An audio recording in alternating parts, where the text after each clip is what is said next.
So we're going to talk about something called the power of the microphone, and I've had the pleasure of having this power for some time. I'll take you back a little bit. When I was in high school, my brothers and I played musical instruments. Raise your hand if you play a musical instrument of any kind. So Mr. Lewis came to our school and he opened up all these woodwinds and brass instruments, and he said, pick whatever instrument you want to learn how to play. And my dad played the trumpet, so I'm the firstborn in my family, I chose the trumpet. Anybody else? We asked about this yesterday, I played the trumpet.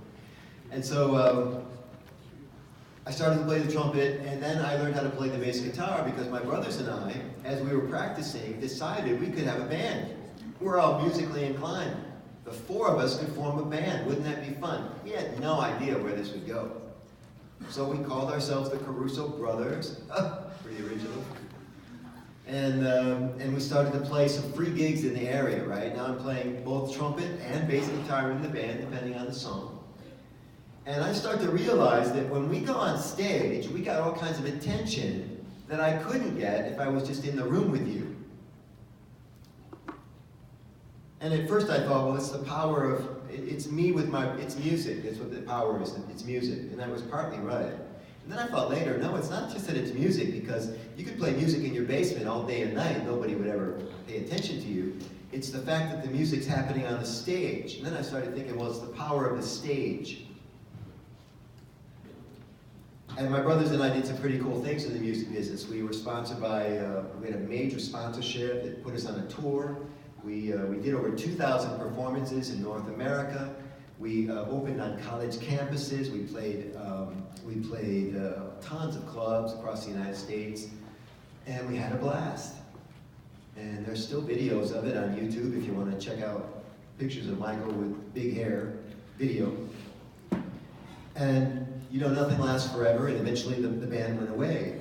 And I took on a couple of other jobs, right? I did it for a career, but then I took on a couple of other jobs, and I didn't like those jobs as much. I missed the power of whatever that was, the music, the stage, whatever it was. And I was at a company in sales, and my boss said, how many salespeople we want the salespeople, it wasn't even a choice, they mandated. They said, we want our salespeople to start giving presentations at these trade shows that we go to. There'd be a group of people like this in a room, and the salesperson would come up and give an educational talk about telephone products. That's what I was selling at the time, telephone products. And my job was on the phone to do 50 outbound calls a day to people I would never meet. It's the opposite of performing. It's the opposite of music. It was the opposite of being on the stage. It was drudgery. 50 outbound calls a day to people I would never even meet in person. You understand? It was torture. And I did pretty well at it. But then the sales manager said, we want you to go speak to these groups. Every salesperson on the team said, I'm not interested. Oh my gosh, that's the last thing I want to do. Why? Because most people don't like to do public speaking. How do you feel about public speaking? How many are down with it? Pretty good. How many people say, no, it's not my thing? It's okay. Yeah. So actually, the older you get, the less inclined you are to do talks. When you're 5 years old, you talk to anybody about anything. When you're 15, not so much. When you're 25 and 35, I'd rather not. Let him do it. And that's how it was with this sales team. They said, I'd rather not, and I said, give me their gigs. And I went to all the trade shows, and I spoke in front of rooms like this, and I was terrible. I sucked. I had no training, I had no teacher, no mentor, never took a class in public speaking. But I did it over and over and over again. And I started to pay attention to what worked with the audience. I started paying attention to fire alarms. I don't think that's what that was. I started paying attention to my own recordings. I recorded myself. This is back in the day when it was really harder to make recordings. And I watched these grainy recordings and often failed recordings. They wouldn't even finish recording because they didn't have enough space on my phone or my device or whatever. And I started to improve. And then I realized that all those years, it wasn't the power of music so much, and it wasn't the power of the stage, it was the power of the microphone. If I had this kind of amplification, I could make a difference with people. And then I noticed something really magical about the American and Canadian society, and that is that if you've got a microphone, you're more important than people that don't have the microphone. And when I first learned this, I thought, that's not right. It's not right that just because you have a microphone, people listen to you. But that's how it is. And then I vowed to myself I would never, ever take advantage of this power. I would only use my powers. I would never use my powers for evil. I would only do good things with the microphone.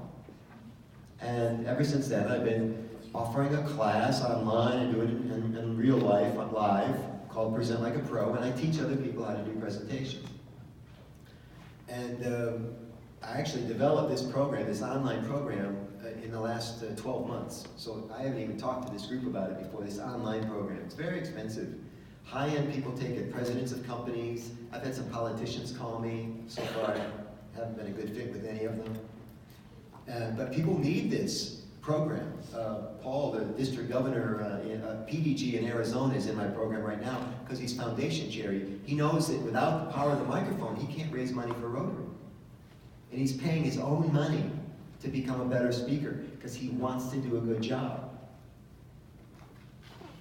Most of you right now, you're in public schools and your parents' tax dollars are what paying for your education. But at some point, you'll just say, I'm going to pay for myself to be a better person. And that's how it works with my program. And so the reason I'm sharing this with you is because I'm going to give you a little sliver of what I teach these professionals, these heads of companies, during my program. It's a 6-week course. I'm going to spend maybe 16 minutes on it here with you today. I'm going to give you the really high-end, basic, very, very helpful stuff that you can use in your next presentation at school, your very next presentation. How many of you have a presentation this week coming up? How many have a presentation in the next month or so before the end of the month? Almost everybody. So I want to tell you that everything I'm going to tell you, you can use, but a little caveat, I don't want you to use all of it. Just change a couple things. Don't change everything, okay? Are we ready? Get your pen, find a blank page. This is called Present Like a Pro. Present Like a Pro. And we're going to knock it out for you.